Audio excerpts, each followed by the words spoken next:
श्रद्धा की खोपड़ी में आफताब का राज।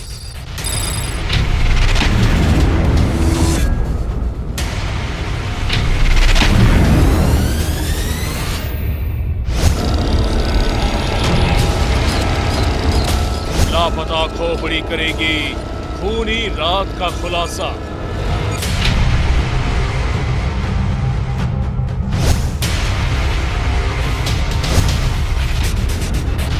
दरिंदे के घर से जंगल तक सबसे बड़ी तलाश।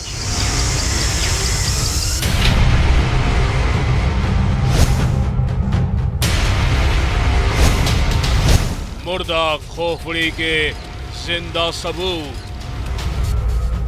वो रात के सन्नाटे में इसी घर से निकलता था, काले रंग की एक पॉलीथीन के साथ। इन्हीं सीढ़ियों से नीचे उतरता था चुपचाप, और फिर इस गेट से निकलकर वो इस सड़क पर आ जाता था और यहां से सीधे जंगल की तरफ बढ़ जाता था। अभी मैं जिस जगह पर हूं, यहां से उस जंगल का रास्ता बमुश्किल 1 किलोमीटर दूर है। रास्ते में कई जगह पर सीसीटीवी कैमरे भी लगे हुए हैं, लेकिन इसके बाद भी उस शैतान की चाल को कोई समझ नहीं पाया। वो खामोशी से इन्हीं रास्तों से होता हुआ जंगल पहुंचता था, फिर काले रंग की पॉलीथिन में संभाल कर रखे अपनी गर्लफ्रेंड के जिस्म के टुकड़ों को फेंक कर आ जाता था। चेहरे पर ना कोई शिकन ना कोई डर। 18 दिन तक उसका यही रूटीन था, गुनाह के सबूतों को मिटाने का यही रास्ता था। और अब इन्हीं रास्तों पर दिल्ली पुलिस कर रही है सबसे बड़ी तलाश।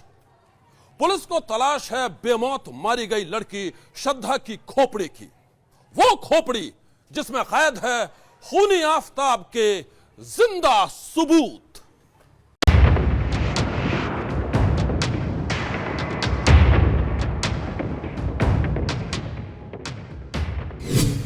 श्रद्धा वॉकर, प्यार में अपने घर वालों को ठुकराने वाली वो लड़की जो जब तक जिंदा थी अपने बॉयफ्रेंड आफताब के जुल्मों को सहती रही, और अब श्रद्धा के मर्डर के बाद उसकी खोपड़ी करेगी हर जुल्म का खुलासा। उस खूनी राज का खुलासा जो बन गई है सबसे बड़ी मिस्ट्री। दिल्ली में मेहरौली के इसी घर में श्रद्धा को बेरहमी से मारा गया। 18 मई की रात इसी घर में आफताब ने श्रद्धा की गला घोंटकर हत्या की और फिर उसकी लाश के कर दिए टुकड़े टुकड़े, पूरे 35 टुकड़े।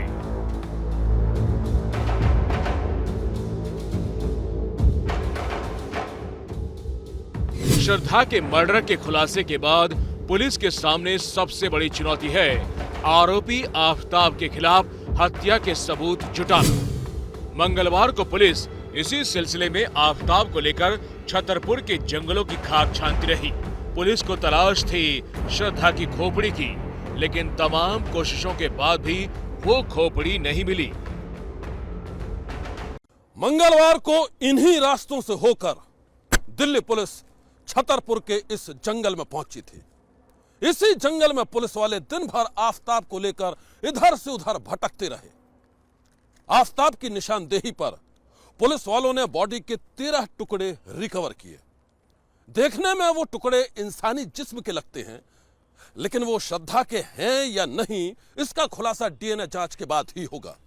मर्डर की इस कहानी में पुलिस के लिए श्रद्धा का कटा सिर यानी उसकी खोपड़ी सबसे बड़ा सबूत बन सकती है, लेकिन लंबी तलाश के बाद भी वो खोपड़ी अब तक नहीं मिली है।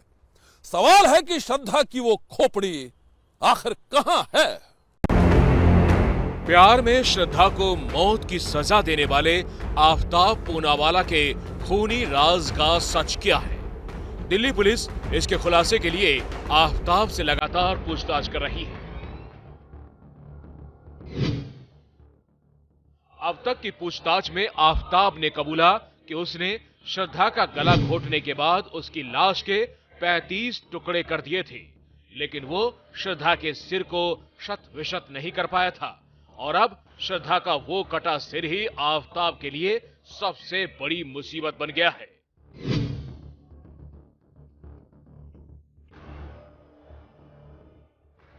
पुलिस के सामने आफताब ने खुलासा किया कि उसने श्रद्धा को गला दबाकर बड़ी आसानी से मार दिया था, लेकिन वो उसके सिर के टुकड़े नहीं कर पाया और फिर कटे सिर को उसने फ्रिज में सजा कर रख दिया।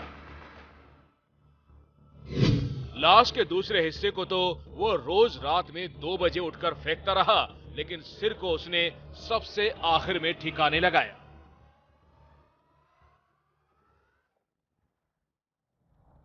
छतरपुर के जंगल में आफताब ने श्रद्धा के सिर को कहां ठिकाने लगाया है? क्या श्रद्धा के कटे सिर को आफताब ने यहां कहीं कब्र खोदकर जमीन के अंदर दफन कर रखा है, या फिर कटे सिर को उसने यहीं कहीं फेंक दिया है? कहीं ऐसा तो नहीं कि श्रद्धा के कटे सिर को कोई जंगली जानवर खा गया? आफताब के खूनी खेल का सबसे बड़ा सबूत, श्रद्धा की खोपड़ी कहां चली गई? छतरपुर के इस जंगल में श्रद्धा की खोपड़ी को आफताब ने कहां ठिकाने लगाया है? इस राज के खुलासे के लिए पुलिस अब भी आफताब से पूछताछ कर रही है।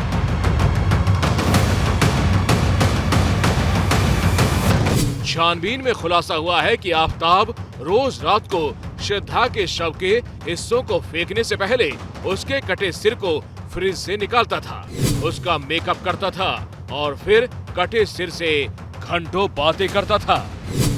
बातों के दौरान गुस्सा आने पर वो उसे थप्पड़ से भी पीटता था। पुलिस के मुताबिक एक बार अगर श्रद्धा की खोपड़ी मिल जाए तो मृतक की पहचान साबित हो जाएगी। इसीलिए पुलिस हर हाल में श्रद्धा की खोपड़ी को बरामद करना चाहती है।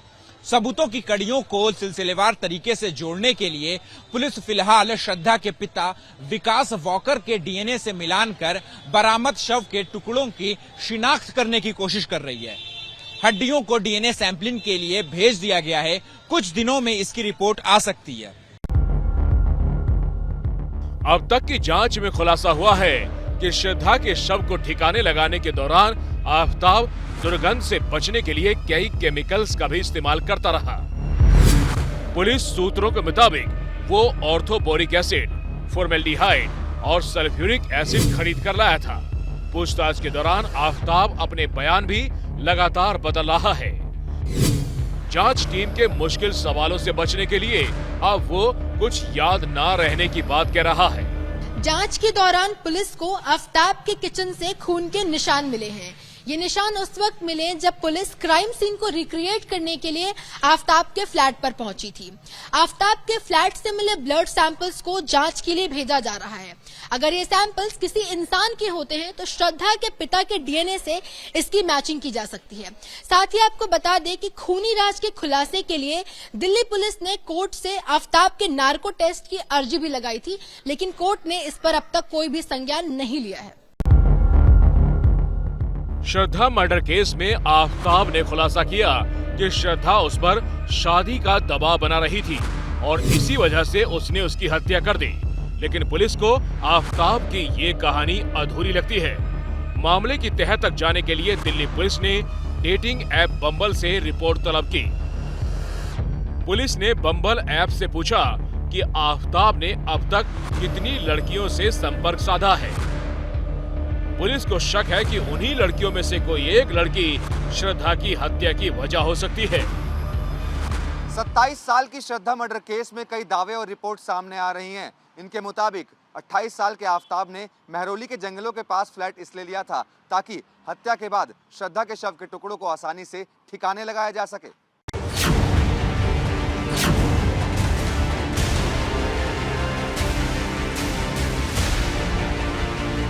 पुलिस सूत्रों के मुताबिक आफताब ने पूछताछ में ये भी बताया है कि वो श्रद्धा को 20 दिन पहले ही मार देता।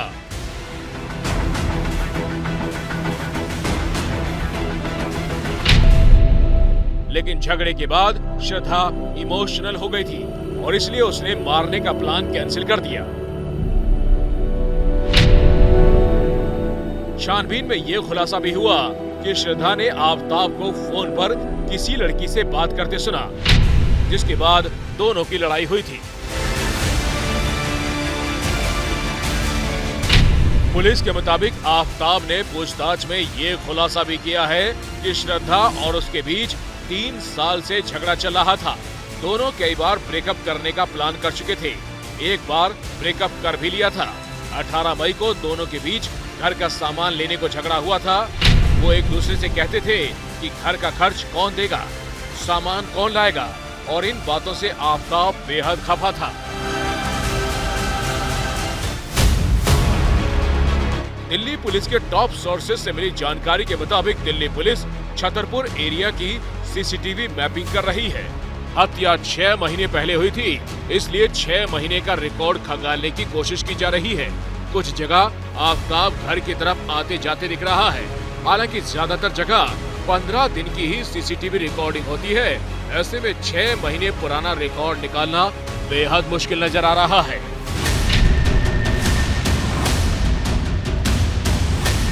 श्रद्धा मर्डर केस में पुलिस की जांच अभी तक अधूरी है। पुलिस हत्या में इस्तेमाल किए गए हथियार को अभी तक बरामद नहीं कर पाई है। इसके अलावा श्रद्धा का सर और उसका फोन भी पुलिस को नहीं मिला है। इतना ही नहीं, हत्या के दिन आफताब और श्रद्धा ने जो कपड़े पहने थे वो भी पुलिस बरामद नहीं कर पाई है। पुलिस के सूत्रों की माने तो आफताब ने वो कपड़े कूड़े की एक मूविंग गाड़ी में फेंक दिए थे।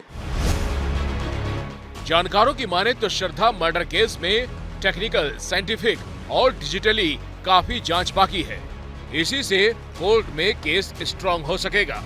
नार्को टेस्ट के लिए कोर्ट में बेशक अर्जी दी गई है, लेकिन उस पर अभी कोर्ट का कोई जवाब नहीं आया। ये एक लंबा प्रोसेस होता है। आरोपी की सहमति भी जरूरी होती है। आफताब को 17 नवंबर को एक बार फिर साकेत कोर्ट में पेश किया जाएगा और कस्टडी बढ़ाने के लिए एप्लीकेशन दी जाएगी, क्योंकि अभी हथियार और बॉडी के पार्ट समेत कई चीजें बरामद करनी है। पुलिस लगातार आफताब से पूछताछ कर रही है, लेकिन वो जांच में पूरी तरह से सहयोग नहीं कर रहा है। वो श्रद्धा के मोबाइल और कत्ल में इस्तेमाल किए गए हथियार के बारे में ठीक से नहीं बता रहा है। वो मोबाइल के बारे में कभी महाराष्ट्र की लोकेशन बताता है तो कभी बताता है कि उसने मोबाइल दिल्ली में फेंका था। मतलब यह कि आफताब जितना बेरहम है, उससे भी ज्यादा कहीं वो शातिर है। अपने गुनाहों पर पर्दा डालने के लिए वो पुलिस को सुना रहा है हर रोज नई नई कहानियां। ऐसे में मामले की तह तक जाने के लिए अब जरूरी है शातिर दिमाग आफताब की खोपड़ी का पोस्टमार्टम।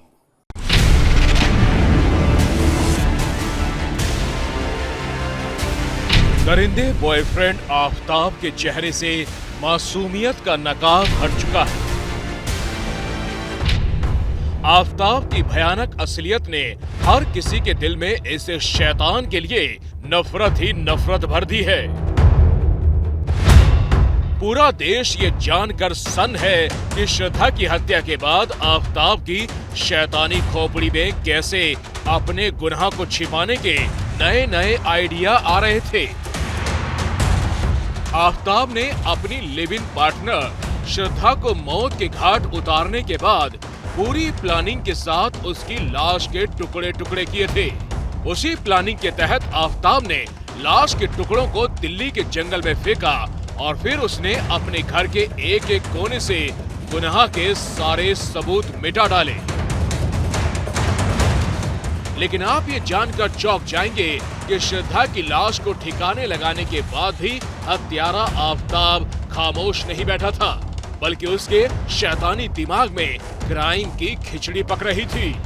इसी का नतीजा था कि उसने श्रद्धा की हत्या के बाद भी उसे करीब 2 महीनों तक जिंदा रखा था। चौंकिए नहीं, ये सच है। जांच के दौरान पता चला है कि शातिर दिमाग आफताब कई दिनों तक श्रद्धा का मोबाइल इस्तेमाल करता रहा और मोबाइल फोन के जरिए ही उसने श्रद्धा के बैंक अकाउंट से ट्रांजैक्शन भी की थी, जबकि वो श्रद्धा की हत्या कर चुका था।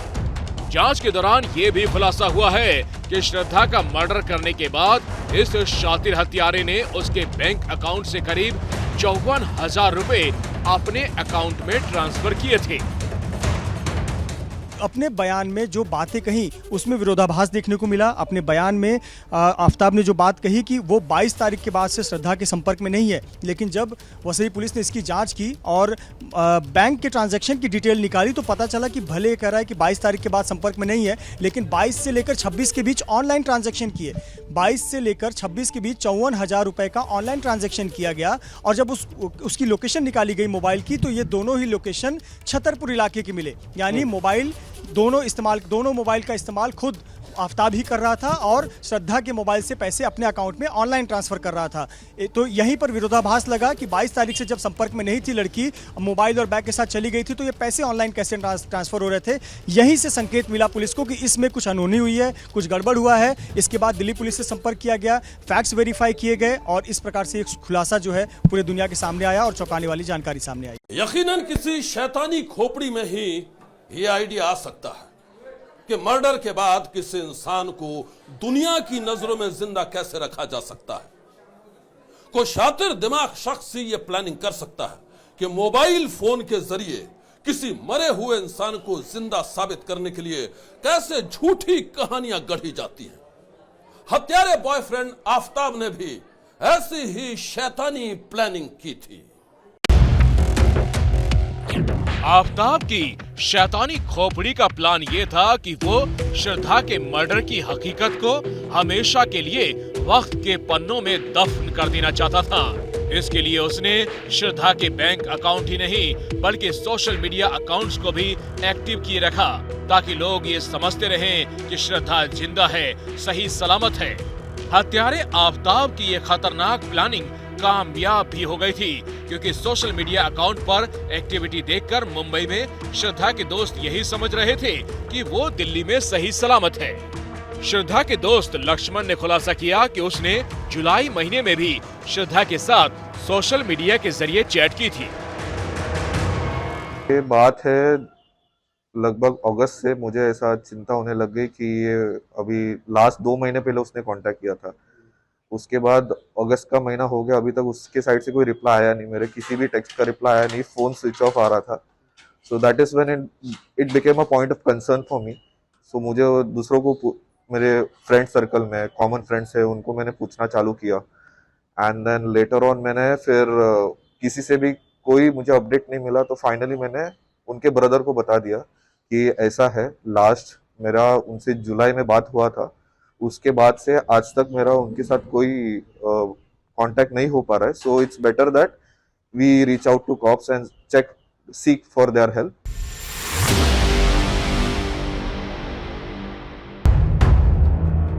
श्रद्धा के दोस्त ने जो खुलासा किया है वो बेहद चौंकाने वाला है क्योंकि श्रद्धा की हत्या तो 18 मई को ही हो चुकी थी। ऐसे में वो मर्डर के करीब 2 महीने बाद यानी जुलाई में अपने किसी दोस्त के साथ सोशल मीडिया पर संपर्क कैसे कर सकती थी। तो क्या श्रद्धा के नाम से खुद आफताब ही उसके सोशल मीडिया अकाउंट को ऑपरेट कर रहा था?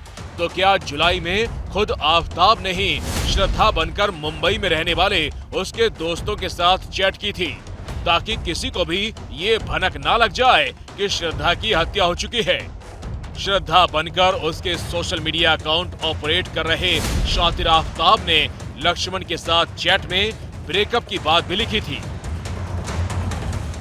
आफताब शुरू से ही इन्वेस्टिगेशन को जो इन्वेस्टिगेशन ऑफिसर है उनको गुमराह कर रहा है, जांच को भटकाने की कोशिश कर रहा है क्योंकि उसने शुरुआत में ही पुलिस को यह बात कही थी कि जो श्रद्धा है वो कहीं चली गई। लेकिन जब पुलिस ने अपनी जांच को आगे बढ़ाया तब पता चला कि जो श्रद्धा का जो मोबाइल फोन है वो आफताब के पास ही था और वो उसी के जरिए जो उसके जो सोशल मीडिया के अकाउंट है इंस्टाग्राम जानबूझकर यूज कर रहा था। कहीं ना कहीं वो उसके परिवार को, दोस्तों को और ये पुलिस को भी ये मैसेज देने की कोशिश कर रहा था कि जो श्रद्धा है वो पहले ही कहीं चली गई थी लेकिन उसका और वो अपना सोशल मीडिया का अकाउंट कहीं और से इस्तेमाल कर रही थी। लेकिन जब पुलिस ने कॉल डिटेल निकाली श्रद्धा की, उस दौरान वो मेहरौली की आई। यही से पुलिस को शक गया था कि अगर श्रद्धा आफताब को छोड़कर कहीं चली गई थी तो वो मेहरौली की उसकी लोकेशन क्यों आ रही है। यही से जो पुलिस है उनको आफताब के ऊपर शक हुआ था और तब उन्होंने उससे कड़ाई से पूछताछ की। साइको किलर आफताब ने श्रद्धा के दोस्त को एक चौंकाने वाला मैसेज भेजा था। उसने श्रद्धा बनकर लिखा था कि आफताब के साथ उसका ब्रेकअप होने वाला है। कुछ समझे आप? दरअसल ब्रेकअप की कहानी के पीछे आफताब की प्लानिंग थी। वो अच्छी तरह जानता था कि कभी न कभी श्रद्धा के दोस्त या फिर परिवार वाले उसकी गुमशुदगी के बारे में सवाल जरूर पूछेंगे। लिहाजा उसने पहले से प्लान बना लिया था कि जो कोई भी श्रद्धा के बारे में पूछेगा उसे वो ब्रेकअप की कहानी सुनाकर कहेगा श्रद्धा तो उसे छोड़कर चली गई। शायद इसी प्लानिंग के तहत उसने एक दिन श्रद्धा के फोन को स्विच ऑफ करके ठिकाने लगा दिया। श्रद्धा के दोस्त लक्ष्मण ने खुलासा किया कि जुलाई में हुई चैट के बाद श्रद्धा का फोन बंद हो गया था। उसने कई बार श्रद्धा को फोन करने की कोशिश की थी, लेकिन हर बार फोन स्विच ऑफ आ रहा था। इसीलिए उसने श्रद्धा के परिवार को अलर्ट कर दिया था। इसके बाद श्रद्धा के परिवार ने महाराष्ट्र पुलिस का दरवाजा खटखटाया। श्रद्धा के परिवार की शिकायत पर महाराष्ट्र के मानिकपुर पुलिस स्टेशन में मिसिंग रिपोर्ट दर्ज की गई थी। आप ये जानकर हैरान होंगे कि शातिर दिमाग आफताब को महाराष्ट्र पुलिस ने 2 बार पूछताछ के लिए बुलाया और दोनों बार इसी थाने में उससे श्रद्धा के बारे में पूछताछ की गई थी। आफताब को 26 अक्टूबर को पुलिस ने बुलाया था। उसी पुलिस थाने में मैं मौजूद हूँ। ये मानिकपुर पुलिस स्टेशन है, पालघर जिले का, वसई में आता है।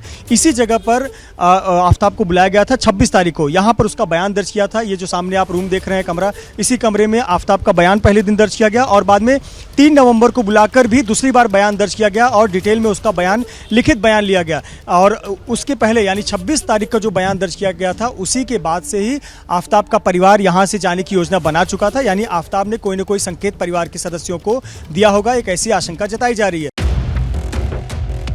हैरत की बात यह है कि आफताब 2 बार थाने गया।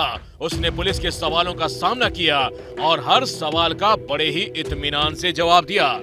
एक बार भी पुलिस वालों को यह शक नहीं हुआ कि उसके सामने एक साइको किलर बैठा हुआ था।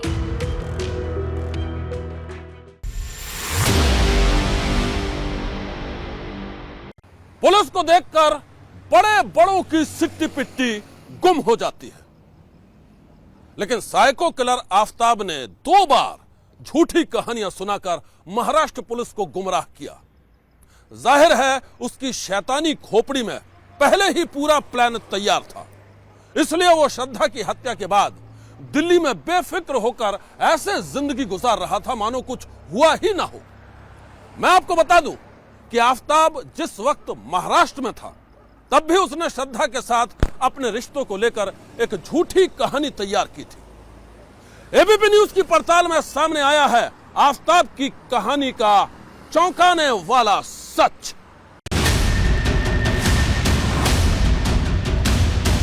श्रद्धा और आफताब के रिश्तों की पड़ताल के दौरान एबीपी न्यूज की टीम मुंबई से सटे वसई पहुंची, तो वहां आफताब के शैतानी दिमाग का एक और राज बेपर्दा हो गया।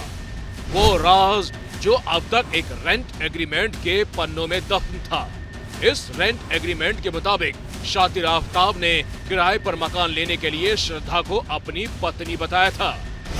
इस रेंट एग्रीमेंट पर आफताब के माँ बाप की भी फोटो लगी हुई है। तो क्या आफताब के माँ बाप भी ये बात जानते थे कि उसने अपनी लिव इन पार्टनर को शादी से पहले ही पत्नी बताना शुरू कर दिया था? क्या उनके रिश्ते कैसे थे? आप लोग को क्या बताया था? पति पत्नी है, दोस्त हैं, परिवार है? जो भी आता था उनका लीगली सब कुछ था, क्योंकि पुलिस वेरिफिकेशन वगैरह सब कॉपी था उनके पास। सोसाइटी ये करती है, चेक करती है कि डॉक्यूमेंट्स प्रॉपर है कि नहीं, उसके बाद ही हम लोग टेनॉन को अलाउड करते हैं। बट उनके पूरे डॉक्यूमेंट्स बराबर थे और पति पत्नी के हिसाब से वो लोग रहते थे। तो हम सोसाइटी को भी वही था, पति पत्नी ही है करके। बाद में उनका एग्रीमेंट खत्म होने के बाद वो लोग चले गए। जब आफताब और श्रद्धा पालघर जिले के वसई इलाके में रहते थे, तो इस दौरान लिव इन रिलेशनशिप में रहने के दौरान उन्होंने 3 जगह पर घर बदला था।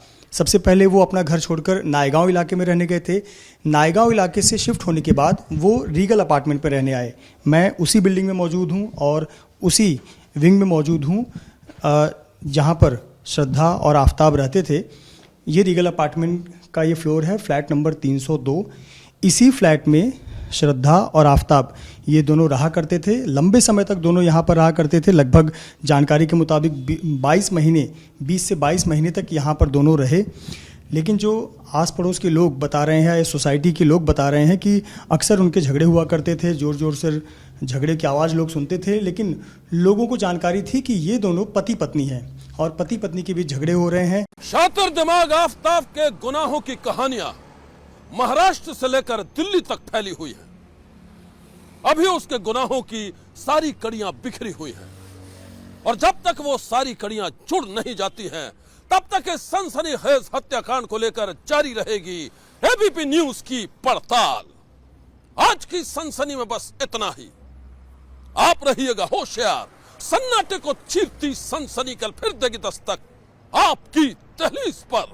जैसे ही घड़ी का काटा दोपहर 2:30 पे आए, बबीता जी का दिल सास बहू साजिश के लिए मचल जाए। और ये है इनकी बहू, पूरे दिन ऑफिस की टेंशन हो जाए गॉन जब ये करें अपना फेवरेट शो फ्री टाइम पे ऑन। इनकी तरह आप भी देखिए अपना फेवरेट शो अपने टाइम पर और डाउनलोड कीजिए एबीपी लाइव ऐप अपने स्मार्ट टीवी पर।